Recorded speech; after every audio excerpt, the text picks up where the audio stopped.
সন্দেশটা দেখুন দেখতে কতটা সুন্দর লাগছে। এখন আর দোকান থেকে কিনে খাওয়ার প্রয়োজনই পড়বে না, খুব সহজে বাড়িতে তৈরি করে নিতে পারবেন এরকম নলেন গুড়ের সন্দেশ, যেটা স্বাদে গন্ধে দোকানের থেকে কোনো অংশে কম হবে না। নমস্কার বন্ধুরা, পিওর রান্নাঘরে আপনাদের সকলকে স্বাগত জানাই আজকের আরো একটা নতুন রেসিপিতে। আর আজকে আমি বানাবো নলেন গুড়ের সন্দেশ। শীতকাল মানে পিঠেপুলির সাথে সাথে আরো একটা জনপ্রিয় খাবার হলো নলেন গুড়ের সন্দেশ। সেটাই আজকে আমি খুব সহজে কি করে বাড়িতে তৈরি করে নেওয়া যায় দেখাবো। তো চলুন আজকের রেসিপিটা শুরু করি। সন্দেশ তৈরি করার জন্য আমি একটা কড়াই বসিয়ে দিয়েছি, আর কড়াইতে দিয়ে দিচ্ছি প্রথমে একটুখানি জল। জল দেওয়ার পরে দুধটা আমি গরম করতে দেবো। তো জল দিলে কি হবে, দুধটা কড়াইয়ের নিচে বসে যাবে না।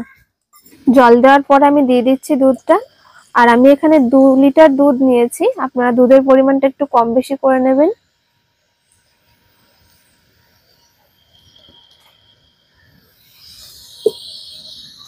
দুধটা দেওয়ার পর মাঝে মাঝে এইভাবে নাড়তে থাকবো, আর খুব ভালো করে দুধটাকে জাল করে নেব, যেহেতু এটা একদমই কাঁচা দুধ। দুধে খুব ভালো মতন জাল উঠে গেছে, আর এইভাবে নাড়তে হবে যখন জাল উঠে যাবে, কারণ এর উপরে একদমই সর ফেলতে দেওয়া যাবে না, তাই বারবার এইভাবে ঘন ঘন নাড়তে হবে। দুধটাকে আমি খুব ভালো করে গরম করে নিয়ে বলক তুলে নিয়েছি, খুব ভালো মতন জাল দিয়ে নিয়েছি। এইবার আমি গ্যাসের আঁচটা বন্ধ করে দিয়ে ছানাটা কাটিয়ে নেব। আর ছানা কাটানোর জন্য আমি 4 চামচ জল আর 4 চামচ ভিনিগার একসাথে মিশিয়ে রেখেছি, সেটা দিয়ে ছানাটা কাটিয়ে নিচ্ছি। দেখুন দুধটা খুব ভালো মতন ফুটে গেছে। এইবারে আমি গ্যাসের আঁচটাকে বন্ধ করে দিচ্ছি। এইভাবে যদি ছানাটা কাটানো হয় তাহলে ছানাটা বেশ নরম হয়, আর গ্যাসের আঁচ জ্বালানোর মধ্যে যদি ভিনিগার দেওয়া হয় তাহলে কিন্তু ছানাটা শক্ত হয়ে যাবে। আর নলেন গুড়ের সন্দেশের জন্য ছানাটা একদম একটু নরম দরকার, তাই এইভাবে গ্যাসটা বন্ধ করে তারপরে এই ভিনিগারের জলটা দিয়ে দিতে হবে। অল্প অল্প করে দিয়ে দিচ্ছি।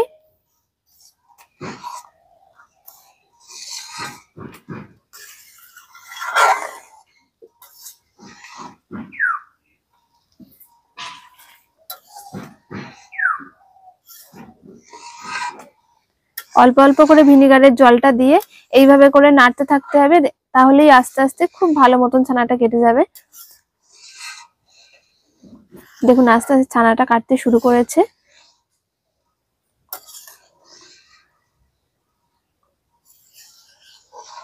ছানার জলটা সবুজ হয়ে এসেছে আর পাতলা হয়ে গেছে। আর এবারে দেখুন ছানাটা কতটা সুন্দর হয়েছে। আর এরকম নরম ছানা তৈরি করতে হবে। দেখুন ছানাটা কিন্তু একদম নরম। আমি একটা ভেতরে ছিদ্রওয়ালা থালা নিয়েছি দেখুন, আর এর উপরে একটা সুতির কাপড় নিয়ে নিয়েছি। একটু পাতলা নিতে হবে কাপড়টা, তাহলে ছানার জলটা খুব ভালোভাবে ঝরে যাবে। এবারে বাটি করে অল্প অল্প করে আমি ছানাটা দিয়ে দিচ্ছি। আর আমি এখানে ভিনিগার দিয়ে ছানাটা কাটিয়েছি, চাইলে কিন্তু লেবুর রস দিয়েও ছানা কাটানো যায়, কিংবা ছানার জল বা ছানা কাটানোর যে পাউডার হয় সেটা দিয়েও ছানা কাটানো যাবে। এবারে অল্প অল্প করে ছানাটা জল থেকে তুলে নিয়ে আমি দিয়ে দিচ্ছি। সব ছানাটা ছাকা হয়ে গেছে। এবারে ভিনিগারের যে টক ভাবটা আছে সেটা কাটানোর জন্য আমি একটু ঠান্ডা জল দিয়ে দিচ্ছি, নরমাল জল।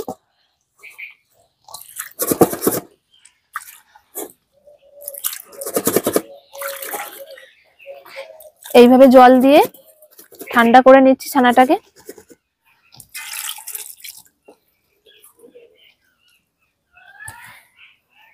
এইবারে জলটাকে আমি ছেঁকে নিচ্ছি। আর এইরকম ভাবে একটা পাত্র নিচে দিয়ে নিলে কি হবে, এই ছানাটা জলের উপরে পড়ে যাবে না, বেশ সুবিধা হয় কাজটা করতে। এবারে খুব ভালো করে হাতে করে এটাকে চেপে চেপে জলটা বের করে নিতে হবে।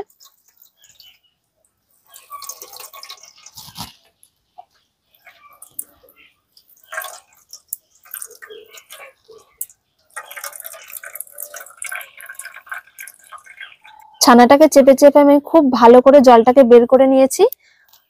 আর যদি হাতে সময় থাকে তাহলে 30 মিনিট কোনো কিছু ভারী জিনিস চাপা দিয়ে জলটা ঝরাতে দিয়ে রেখে দিলেও হয়ে যাবে। এবার আমি একটা বড় থালার উপরে ছানাটাকে নিয়ে নিচ্ছি। দেখুন ছানা থেকে কিন্তু খুব ভালোভাবে জলটা ছেড়ে গেছে। এবারে আমি ছানাটাকে ভেঙে হাতে তালু দিয়ে খুব ভালো করে ছানাটাকে মেখে নিতে হবে। মিনিমাম 10 থেকে 15 মিনিট ছানাটাকে খুব ভালো করে মেখে নিতে হবে, আর ঠিক তালুর এই জায়গাটা দিয়ে। এইরকম ভাবে চেপে চেপে ঘষে ঘষে খুব ভালো করে ছানাটাকে যদি বেশিক্ষণ মাখা যায় তাহলে ছানাটা খুব সুন্দরভাবে মোলায়েম হবে আর সন্দেশটা খেতে খুব ভালো লাগবে।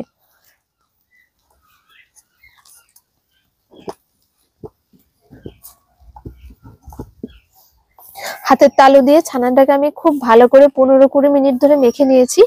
এইবারে দেখুন ছানাটা কতটা মোলায়েম লাগছে, একদম নরম আর মোলায়েম, কোনো রকম দানা ভাব নেই। আর এইরকম যখনই হবে সেই সময় বুঝতে হবে ছানাটা একদম তৈরি হয়ে গেছে। সন্দেশটা করার জন্য প্রথমে আমি কড়াইতে 1 চামচ ঘি দিয়ে দিচ্ছি। ঘিটা গলে গেছে। আর এই সন্দেশের মধ্যে একটুখানি ঘি দিলে স্বাদটা বেশ ভালো লাগে, গন্ধটাও খুব সুন্দর আসে। এই ঘিয়ের ওপর আমি এবার দিয়ে দিচ্ছি একটুখানি লিকুইড দুধ।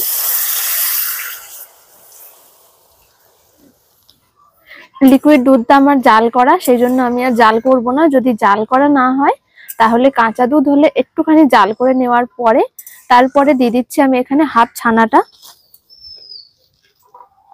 প্রথমে আমি হাফ ছানাটা দিলাম আর হাফটা রেখে দিচ্ছি।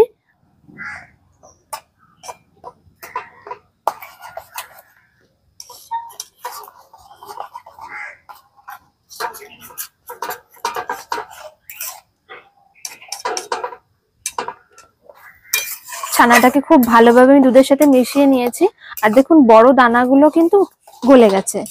এবার আমি এর মধ্যে দিয়ে দিচ্ছি কিছুটা পরিমাণে পাটালি। এটা খেজুর গুড়ের পাটালি। আপনারা যেরকম পরিমাণে ছানাটা নেবেন সেরকম পরিমাণে বুঝে পাটালিটা দিতে হবে। এবার এই পাটালিটাকে খুব সুন্দরভাবে মিশিয়ে নিচ্ছি এই প্রথমে যে আমি হাফ ছানাটা দিয়েছিলাম সেই হাফ ছানার সাথে।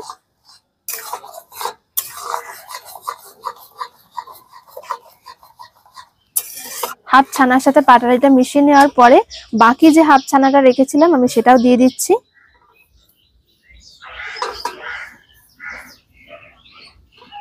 হাফ যে ছানাটা আমি তুলে রেখেছিলাম সেটা দেওয়ার পরে সেই ছানাটাকে আমি খুব ভালোভাবে মিশিয়ে নিচ্ছি। আর খেয়াল রাখতে হবে যেন কোনো রকম বড় দানা না থেকে যায়।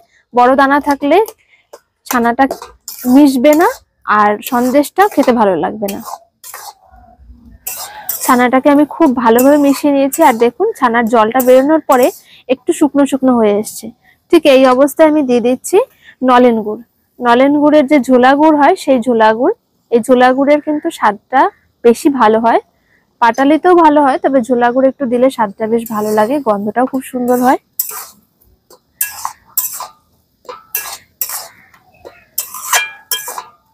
যেরকম পরিমাণে মিষ্টি খেতে আপনারা পছন্দ করবেন সেরকম পরিমাণে গুড়টা দিলেই হবে। দেখুন আবারও কিন্তু ছানাটা নরম হয়ে এসছে। মাঝারি জালে হালকা হালকা করে নেড়ে নেড়ে এই জলটাকে আবারও টানিয়ে নিতে হবে, তাহলেই একদম সন্দেশ পুরোপুরি পরিমাণে তৈরি হয়ে যাবে। গুড় দিয়ে আমি 10 মিনিট মতন খুব ভালো করে নেড়ে নিয়েছি। আর এই সময় সন্দেশটা একেবারে তৈরি হয়ে গেছে। এবার আমি কড়াই থেকে নামিয়ে নিচ্ছি। দেখুন ছানার কিন্তু আর কোনো রকম জল নেই। আর নলেন গুড় যেটা আমি ঝোলা গুড় দিয়েছিলাম সেটাও খুব ভালোভাবে টেনে গেছে। এবার আমি সন্দেশটাকে নামিয়ে নেব। দেখুন কতটা সুন্দর এসছে কালারটা।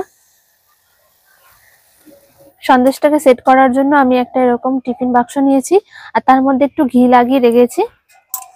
এবার আমি সন্দেশটাকে তুলে এর উপরে দিয়ে দিচ্ছি। একটু হালকা গরম অবস্থায় এটা করতে হবে, তাহলে খুব সুন্দরভাবে সেট হয়ে যাবে। আর একটু ঠান্ডা হয়ে গেলেই নয়তো জমাট বেঁধে যাবে।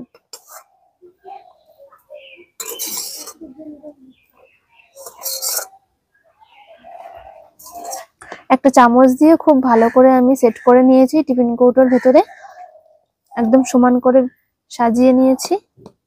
এবার আমি এটা ঢাকনা দিয়ে 30 মিনিটের জন্য ঠান্ডা হওয়ার জন্য রেখে দেবো। 30 মিনিটের মধ্যে খুব ভালোভাবে সেট হয়ে যাবে। 30 মিনিট আমি সন্দেশটাকে ঠান্ডা করার জন্য রেখে দিয়েছিলাম আর খুব ভালোভাবে সেটও হয়ে গেছে। এইবার আমি সন্দেশটাকে দেখাচ্ছি কিরকম হয়েছে। সন্দেশটাকে আমি 30 মিনিট মতন রেখেছিলাম, তার মধ্যেই দেখুন খুব ভালোভাবে সেট হয়ে গেছে, একদম টাইট হয়ে গেছে। চাইলে আপনাদের ফ্রিজেও রাখতে পারেন বা এমনিও রাখতে পারেন। একটা হাতা দিয়ে আমি সন্দেশটাকে তুলছি।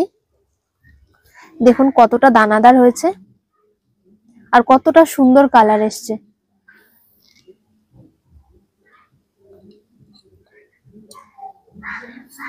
সন্দেশের কালারটা দেখুন কতটা সুন্দর এসেছে। এইরকম সন্দেশ কিন্তু দোকানের থেকেও ভালো লাগবে খেতে। স্বাদে গন্ধে দোকানের থেকে কোনো অংশে কম হবে না। যেরকম দানাদার সেই রকম কিন্তু মোলায়েম। একদম মুখে দেওয়ার সাথে সাথে এই সন্দেশ মিলিয়ে যাবে। একবার হলো এভাবে বাড়িতে বানিয়ে দেখবেন। সন্দেশটা দেখুন দেখতে কতটা সুন্দর লাগছে। এখন আর দোকান থেকে কিনে খাওয়ার প্রয়োজনই পড়বে না। খুব সহজে বাড়িতে তৈরি করে নিতে পারবেন এরকম নলেন গুড়ের সন্দেশ, যেটা স্বাদে গন্ধে দোকানের থেকে কোনো অংশে কম হবে না। তো বন্ধুরা, আজকে দেখলেন এই নলেন গুড়ের সন্দেশটা আমি কি করে বানালাম। খুব সহজে বাড়িতে তৈরি করে নিতে পারবেন। আর দোকানের থেকে কিন্তু অবশ্যই অবশ্যই ভালো হয়। একবার হলেও ভেবে বাড়িতে বানিয়ে দেখবেন, খেতে দারুণ লাগে। আর নলেন গুড়ের স্বাদ তো অসাধারণ। তো আশা করছি ভিডিওটা ভালো লেগেছে। ভালো লাগলে অবশ্যই লাইক, শেয়ার, কমেন্ট করবেন আর আমাদের চ্যানেলটাকে সাবস্ক্রাইব করবেন। দেখা হচ্ছে পরের ভিডিওতে। সকলে ভালো থাকবেন, সুস্থ থাকবেন। ধন্যবাদ।